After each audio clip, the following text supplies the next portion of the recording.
بسم الله الرحمن الرحيم. Start off by praising Allah Jalla Jalaluhu for the countless blessings that He has bestowed upon each and every single one of us, and for giving us life, and for gathering us here today on the day of Jumu'ah to listen to His words. And I want each and every single one of us to take a moment to truly thank Allah Jalla Jalaluhu for every single blessing that He has bestowed upon us. And they are countless. And when we look at the situation of the world and what's happening all across the globe to our brothers and sisters, whether it be in Palestine, or in Gaza, or in Lebanon, or in Sudan, or any parts of the world, we realize how much of a blessing that we have, and we should never forget them in our du'as.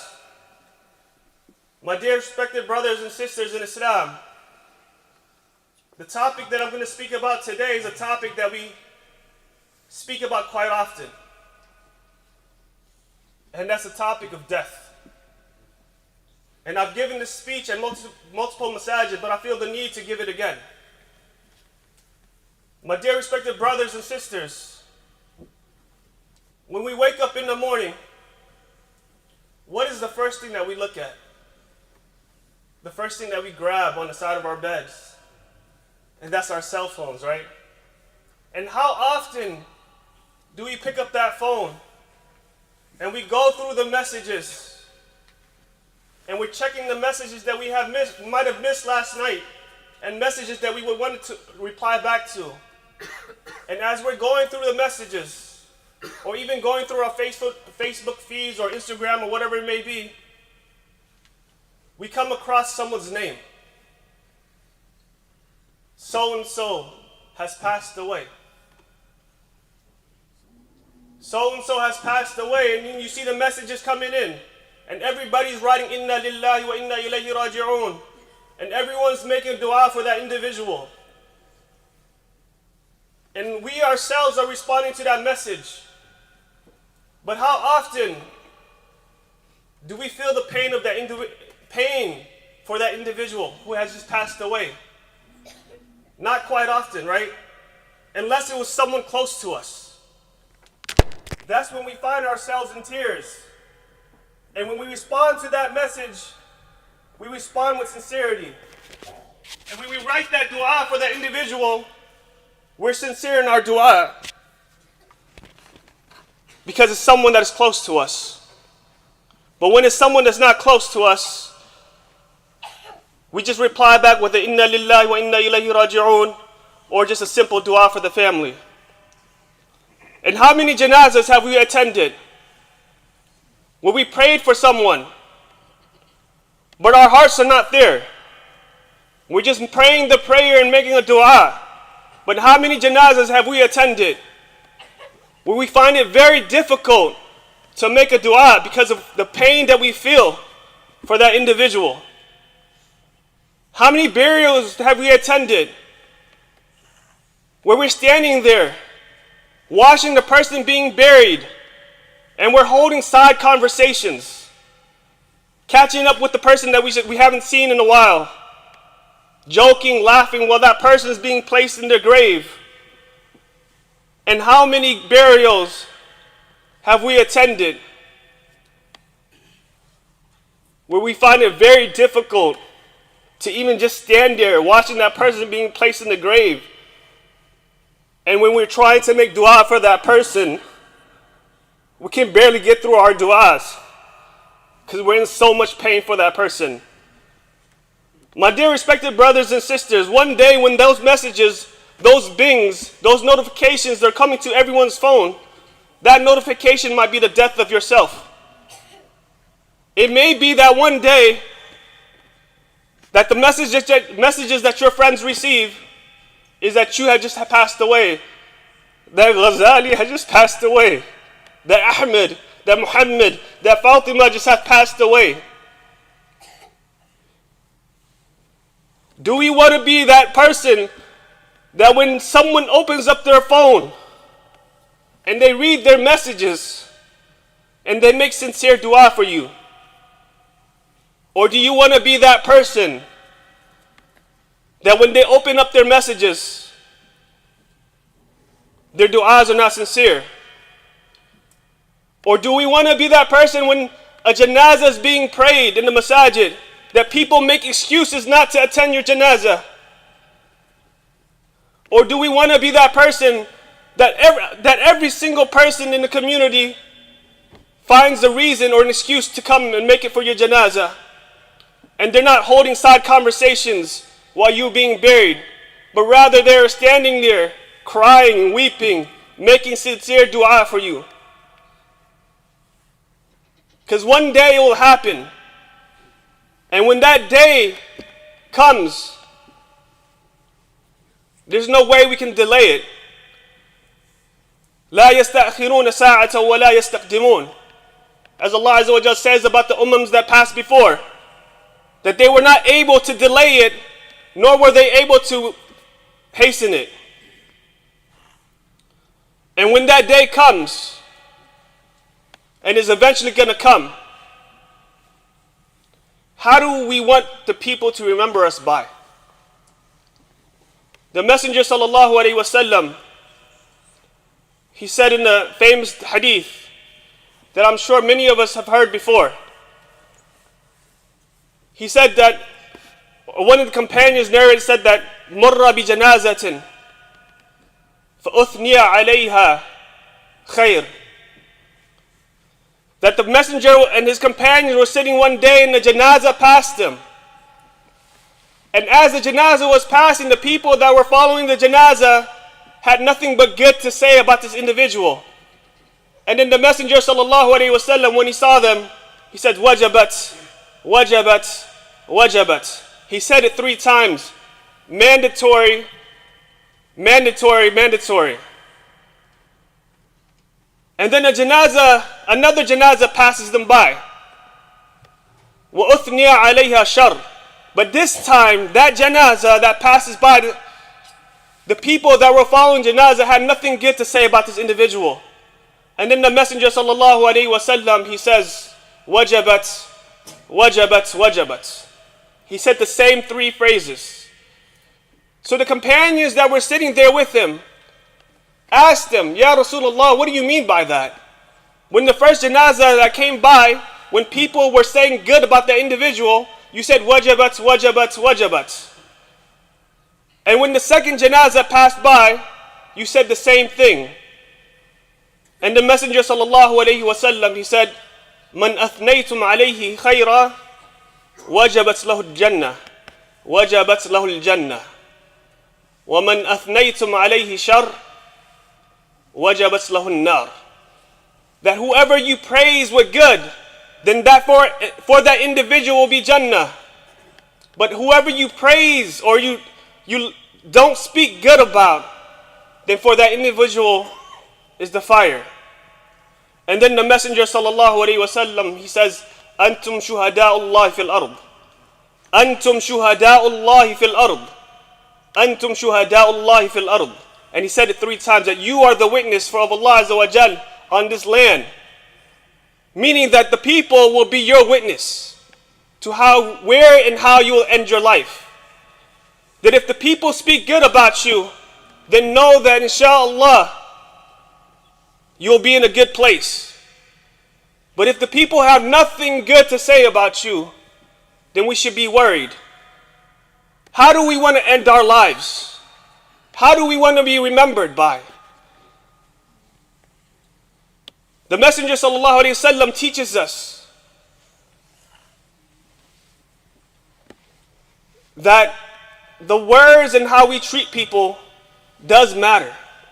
And how people remember you does matter. The scholars have said that in order for you to prepare for that day, there are 4 different ways, or 4 steps that you have to take. The first step to end your life, or when you end your life in a good state, for you to end in a good state, is to know who your Lord is. To know who Allah Azza wa Jal is. That's the first step that we have to take if we want to be remembered after our death in a good way. Allah Azza wa Jal, He tells us, وَلَا تَكُونُوا كَالَّذِينَ نَسُوا اللَّهَ فَأَنْسَاهُمْ أَنفُسَهُمْ. And do not be like those that forget themselves, or forget Allah Azza wa Jal, that Allah causes them to forget themselves. And what does that mean? That when you forget Allah Azza wa Jal, Allah Azza wa Jal causes you to forget what your purpose in life is. And when you forget what your purpose in life is, you're lost. You don't know how to navigate through life properly. You don't know what your goals and objectives are. Allah causes you to forget yourself. And when you forget yourself, you forget your Creator. But when you remember your Creator, and you're constantly striving to get closer to your Creator, Allah Azza wa Jal will allow you to remember what your true purpose in life is, and what your ultimate goal is, and what your objective in life is. So when you remember Allah Azza wa Jal, and you know who Allah Azza wa Jal is, then you will know what your objective is in life. And this only comes from learning and studying who your Lord is. You can't know someone until you study and learn about that individual. And you can't love someone until you know them. So how can you worship Allah Azza wa Jal, or how can you love Allah Azza wa Jal if you don't know who Allah Azza wa Jal is? And I share this story a lot about one of my grandmothers who passed recently, not more than a month ago. And anybody that knows her knows that she was a person that feared Allah Azza wa Jal. Anybody that comes across her either will benefit from her speech, her reminders, or they go the other way because they're scared that she might remind them of Allah Azza wa Jal. And there she lived by 2 ayahs, or parts of 2 ayahs.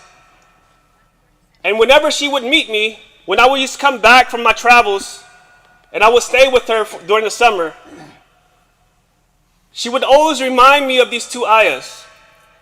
And I never forgot them until this day. And it's 2 ayahs that she lived by that reminded her of Allah Azza wa Jal. And she came from a war-torn country. She fled her country without her husband. Imagine being a refugee in America without no support at all. And she has all her children with her. A widow with nothing left. Didn't have a single penny. All she had was the clothing on her back and her children that she had to figure out how to take care of. So she lived by these 2 ayahs, even before she left Cambodia. And anybody that she comes across, she would remind them of these 2 ayahs. The first ayah is a very powerful ayah, or this part of this ayah is very powerful. And she lived by it. And the ayah is لَيْسَ كَمِثْلِهِ شَيْءٍ وَهُوَ السَّمِيعُ الْبَصِيرُ. That there is nothing like Allah Azza wa Jal. He is the all-hearing, all-seeing. Imagine living a life like that, where you believe and you know wholeheartedly that nothing is like Allah Azza wa Jal.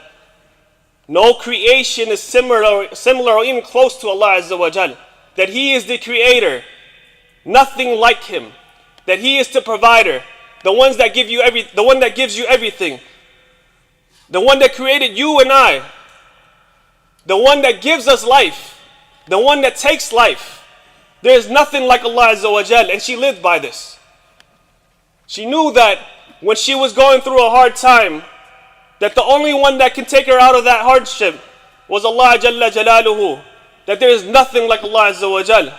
And wallahi, if you live like this, and you believe that there is nothing like Allah Azza wa Jal, you would be okay. Even if you're going through your hardship, you would realize that even after this hardship, there's going to be ease. Every single thing that Allah Azza wa Jal tells us is true. That Allah is greater than every single thing. There is nothing similar to Allah Azza wa Jal. And the second ayah that she lived by, Inna Allah la yukhliful mi'ad, that Allah Azza wa Jal never breaks his promises. He never breaks his promises. When she left Cambodia, she lost her husband. Her child was murdered in war. And when she left, she knew that one day she would be reunited with her husband and her child in Jannah. And she said it, that she believed that this promise, Allah Azza wa Jal has promised each and every single one of us that we will be reunited with the ones that we love in Jannah.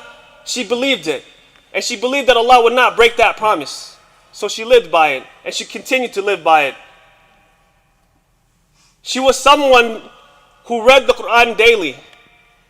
And you know, when someone's attached to the Quran, they can't fake it. They would wake up in the morning, they would start with the Quran. They would end their night with the Quran. A person who actually prays the night prayers would continue to pray consistently. She didn't have a clock that would wake her up. She would just wake up on her own. And she would spend the entire night praying the night prayers. Imagine doing this for 40, 50 years. Right? Because she believed that by her doing this, that Allah Azza wa Jal will hold on to his promise that he made to her, that she will reunite with her husband in Jannah and her child in Jannah. And she lived by these two ayahs. Because when you know Allah Azza wa Jal, you know what your true purpose in life is. And when you know what your purpose in life is, only then you will be able to work towards that purpose. So the first step to preparing for your death is to know who your Lord is.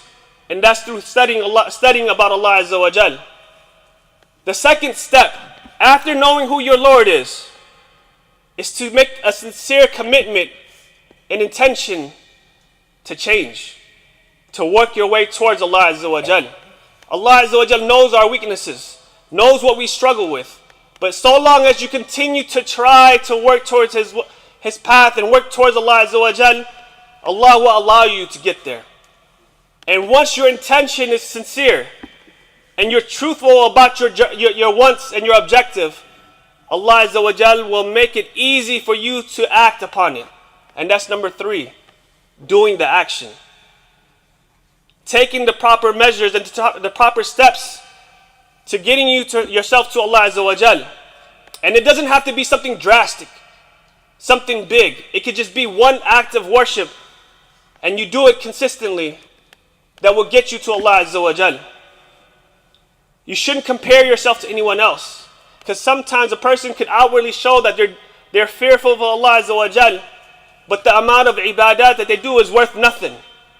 But your one act of worship that you do consistently for His sake may weigh more than on that day than the person who's done a lot. And that's the beauty of it, that Allah Azza wa Jal is the most merciful. All Allah wants from us is to try. So long as you continue to try, you will get there. But sometimes your action that you do for yourself is not enough. You actually have to help others out as well. When you help others, even if you feel like you're not worthy of doing so, the people that you're helping are going to testify for you. The people that you are helping are the ones that are going to make dua for you when you feel like your dua is not strong enough. But maybe perhaps someone you helped, that person's dua will be answered, and that dua will bring you closer to Allah Azza wa Jal. So when you take the proper measures and actions, you shouldn't just work for yourself, but you should make an effort to help others out as well. It could be as simple as a smile. It could be that someone was going through a bad day that day, and then when they saw your smile, it changed their whole day. And it's happened before. Or it could be that $1 that you donated, even if you felt like it was something so small, but it helped change someone else's life. Or it could be that one ayah that you taught to a child. Or it could be a grandmother that you helped walk to across the street, or whatever it may be. That one action could help save you on that day, and could help leave a legacy for yourself that you would have never thought that you would have had after your death. And then when you die, you will see people flock to your janazah to pray for you. How many stories have we heard of scholars who were unknown, who when they died, the entire city comes flocking to pray for them? How many people who did khair for people, did service, whether it's something so small like a person who cleans the masjid, even if they were not someone that people knew, when they passed away, what happened?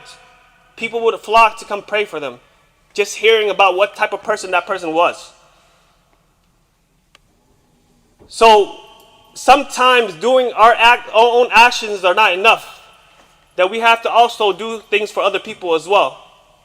And the last thing is to always constantly make dua. Always make dua to Allah Azza wa Jal to help aid us through our journey, to help us get to where we need to get to help prepare us for that day when we meet Allah Azza wa Jal, and to make dua that we would have a good dua for the people that to remember us by something good. And when you look at the dua of one of the prophets, alayhimus salam, I can't recall who the prophet is,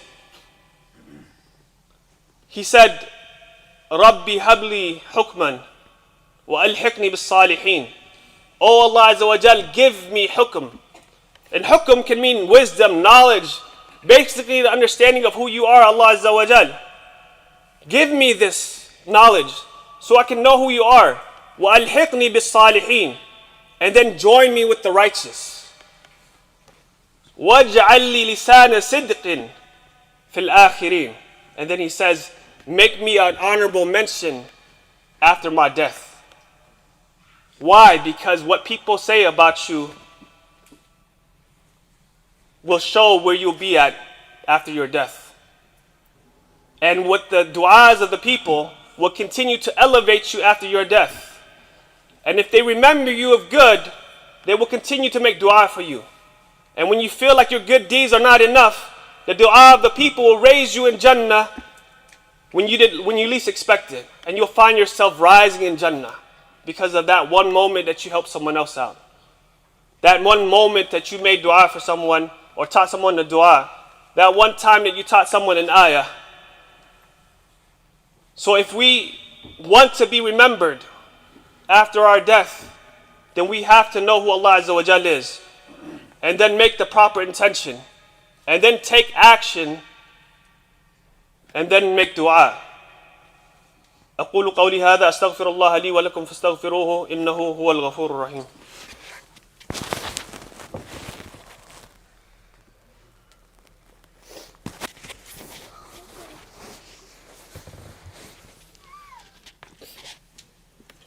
الحمد لله رب العالمين وأصلي وأسلم على المبعوث رحمة للعالمين وعلى آله وصحبه أجمعين.